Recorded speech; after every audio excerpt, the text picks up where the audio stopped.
శ్రీవల్లి, నాకు నిద్ర వస్తుంది, నేను పడుకుంటాను. అలాగే.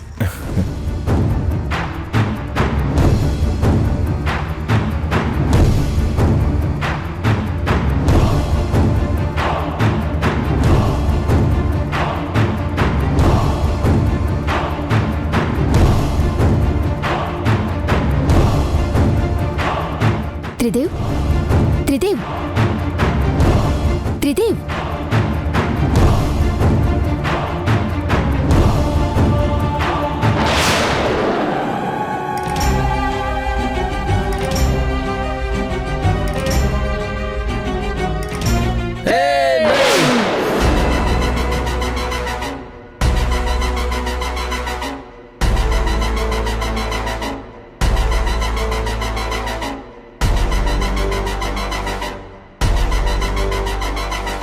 రేయ్, ఎవర్రాది?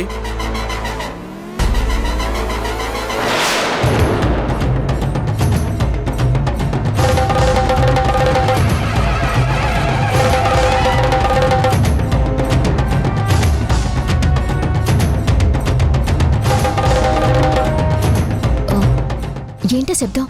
ఎవరొచ్చారు? ఎవరూ లేరు. గాలికి ఏదైనా కింద పడి ఉంటుంది. నువ్వు తిను. నేను అనుమానపడ్డట్టుగానే ఫ్రూట్ సలాడ్లో ఏదో కలిపాడు. అందుకే బౌల్ మార్చేసరికి తను మత్తుగా నిద్రపోతున్నాడు. ఏం కలుపుంటాడో? ఏంటి సార్ మీరు అంటుండేది? త్రిదేవ్ హంతకుడా? ఏమీ తెలియదన్నట్టు అలా షాక్ అవుతావేంటయ్యా? అతను డాక్టర్ రూపంలో ఉన్న రాక్షసుడు. వారి నిర్లక్ష్యం కారణంగా మా పాప చనిపోయిన విషయం మీకు తెలీదా? తెలీదు సార్. శ్రీవల్లి మేనమామని అంటున్నావు. నీకు వాడి గురించి తెలియదంటే మేమెలా నమ్ముతాం అనుకుంటున్నావు? నేను తన మేనమావనే, కానీ ఈ విషయం నిజంగానే నాకు తెలియదు సార్. నాకే కాదు, మా ఇంట్లో ఎవరికి కూడా త్రిదేవ్ అలాంటి వాడని తెలియదు సార్. ఆ శ్రీవల్లి కూడా ఇలాగే నీకంటే గొప్పగా నటించింది. మీ కళ్ళబొల్లి కబుర్లు నమ్మే ఓపిక మాకు లేదు. కానీ ఇప్పుడు శ్రీవల్లి నిన్ను మళ్ళీ ఎందుకు పంపించింది? ఇంకా మా నుంచి తనకి ఏం కావాలట? నేను శ్రీవల్లి పంపిస్తే రాలేదు, నాకు నేనుగా వచ్చాను. ఎందుకు? తను ఈ మధ్య చాలా బాధగా ఉంటుండాది. ఎందుకని అడిగితే ఏమీ చెప్పడం లేదు. మీ వివరాలు తన రూమ్లో ఉంటే ఆ కారణం ఏందో మీ ద్వారా తెలుసుకుందామని వచ్చాను సార్. చూసావా శ్వేత, మనతో నమ్మకంగా ఉంటూ మోసం చేసి మొగుడిని కాపాడుకున్న ఆ మహానటి శ్రీవల్లి తన మేనమామకి మన గురించి, తన మొగుడి ఘనకార్యం గురించి ఏమీ చెప్పలేదంట. పాపం ఈ మహానుభావుడు ఆవిడ బాధపడుతుంటే చూడలేక మన దగ్గరకు వచ్చాడంట. చాలేవయ్యా, నీ మాయదారి మాటలు, నీ హరికథలు కట్టిపెట్టి బయలుదేరు. అయ్యో లేదండి, శ్రీవల్లి ఎవరిని మోసం చేసే మనిషి కాదు. మీరు తన గురించి తప్పుగా అపార్థం చేసుకుంటా ఉండారు. ఏంటి మేం రాంగా అనుకుంటున్నావా? రిపోర్టర్ వేషంలో మమ్మల్ని వెతుక్కుంటూ మా ఇంటికొచ్చి మా పాప అన్ని డీటెయిల్స్ తీసుకుంది, నీ మేనకోడలు. ఆ దుర్మార్గుడు మా కళ్ళ ముందే సంతోషంగా తిరుగుతుంటే వాణ్ణి శిక్షించాలని మీడియా సపోర్ట్ కోసం ఆ శ్రీవల్లిని హెల్ప్ అడిగితే 2 రోజులు ఆగమని చెప్పింది. ఈలోపు తెలివిగా 2 కోట్ల నష్టపరిహారం హాస్పిటల్కి కట్టించి కేసు లేకుండా కొట్టేసేటట్టు చేసి త్రిదేవ్ని కాపాడుకుంది. కానీ ఇందులో నమ్మలేని నిజాలేంటో తెలుసా? మా దగ్గర దుర్మార్గుడు, నీచుడు, నికృష్టుడని తిట్టిపోసిన త్రిదేవే తన భర్త అన్న మాటను మేము తెలుసుకునే వరకు మాకు చెప్పలేదు. ఆవిడ నటనకి ఉత్తమ భార్య అవార్డు కూడా ఇవ్వాలి. ఆ రేంజ్లో నటించి మమ్మల్ని మోసం చేసింది. సార్, నేను శ్రీవల్లిని ఈ చేతులతో పెంచాను. తను న్యాయం తప్పదు, అన్యాయాన్ని సహించదు. తప్పు చేసింది తనవాడైనా సరే శిక్ష వేయకుండా వదిలిపెట్టే మనిషి మా శ్రీవల్లి కాదు సార్. కానీ శ్రీవల్లి అలా చేసిందంటే ఏదో ఒక కారణం ఉండే ఉంటుంది సార్. ఆ కారణాలు, మీ మంచితనాలు మాకు అవసరం లేదు. ఇప్పటికే నీతో చాలా మాట్లాడాం. పదే పదే మీ వాళ్ళు ఎవరో ఒకరు వచ్చి జరిగింది గుర్తు చేసి మమ్మల్ని బాధ పెట్టకండి. మర్యాద ఇక్కడి నుంచి వెళ్ళండి. సార్ అది కాదు సార్.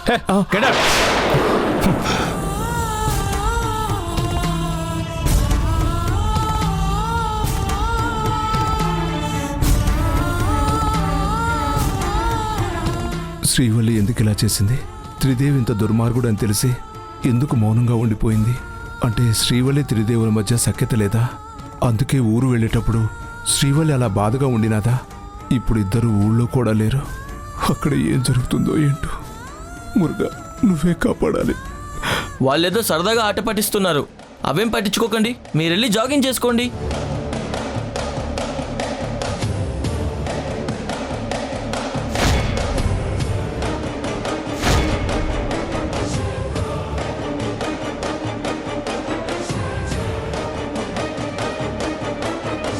రాత్రి ఈ రాస్కల్స్ ఇంటికి వచ్చారన్నమాట.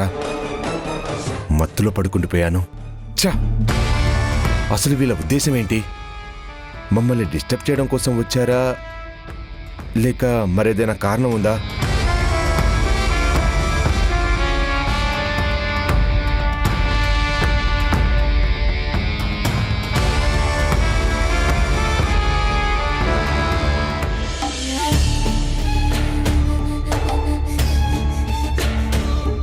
మెసేజ్ చేసిన వెంటనే కరెక్ట్గా 10 నిమిషాలు వచ్చేసావు.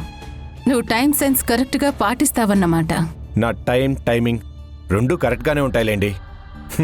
ఆ విషయం వదిలేసి నేను కొంగుచాటు మొగుణ్ణి కాదు అని నిరూపించుకోవడానికి ఏం చేయాలో చెప్పండి.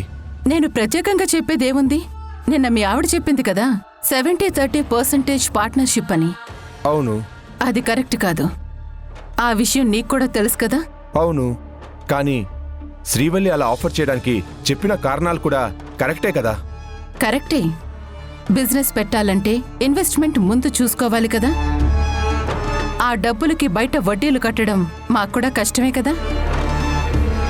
రూపాయి పెట్టుబడి పెట్టేవాళ్లు ఎవరైనా కొంచెం ఎక్కువ లాభమే ఆశిస్తారు. మరీ 70-30% అంటే మాకు వర్కౌట్ అవదు. మరి డీల్ క్యాన్సిల్ చేయండి. అలాంటావేంటి? మనుషులు జబ్బులతో బాధపడుతున్నంత కాలం ఫార్మాసిటికల్ కంపెనీల లాభాలకి కొదవే లేదు. ఖచ్చితంగా ఈ బిజినెస్ అనుకున్న దానికన్నా ఎక్కువ లాభాల్ని తెచ్చిపెడుతుంది. చూస్తూ చూస్తూ బంగారం లాంటి ఈ అవకాశాన్ని ఎలా వదులుకోమంటావు? అందుకే నువ్వు నీ భార్యతో మాట్లాడి ఆ ప్రాఫిట్ పర్సంటేజ్ని చేంజ్ చేయి. అప్పుడు నువ్వు భార్య విధేయుడివి కాదు, మగ మహారాజువి అని నమ్ముతాను. ఈవిడ అసలు ఉద్దేశం ఇదా? అయితే ఇది నాకు గోల్డెన్ ఛాన్స్ అయ్యేలా ఉంది. మీరు చాలా తెలివిగా మాట్లాడుతున్నారు, కానీ నేను మీకన్నా తెలివైన వాణ్ణి. నా ఎమోషన్స్ని రచ్చగొట్టినంత మాత్రాన మీ పని జరగదు. ఈ త్రిదేవ్ ఏం చేసినా దానికి ఒక రీజన్ ఉండాలి, ఒక పర్పస్ ఉండాలి. అవి లేకుండా నాకు ఇంట్రెస్ట్ లేని పనుల్లో నేను ఇన్వాల్వ్ అవ్వను. మీకు ఇంట్రెస్ట్ రావాలంటే నేనేం చేయాలి? మీరు ఏం చేయాలనుకుంటున్నా ముందు అది చెప్పండి. ఈ డీల్ వల్ల నీకు కూడా ఉపయోగం ఉండేలా చేద్దామనుకుంటున్నాను. అర్థమైంది. మీరు చెప్పినట్టు చేస్తే నాకేంటి లాభం? అదే నాకెంత ప్రాఫిట్ ఉంటుంది? గుడ్. ఏదైనా మీలాగే ఇలా ఓపెన్గా ముఖం మీద మాట్లాడేవాళ్లంటే నాకు చాలా ఇష్టం. టైం వేస్ట్ చేయకుండా మ్యాటర్కొస్తాను. నాకు ఈ డీల్ సెట్ చేస్తే నీకో 10 కోట్లు ఇస్తాను.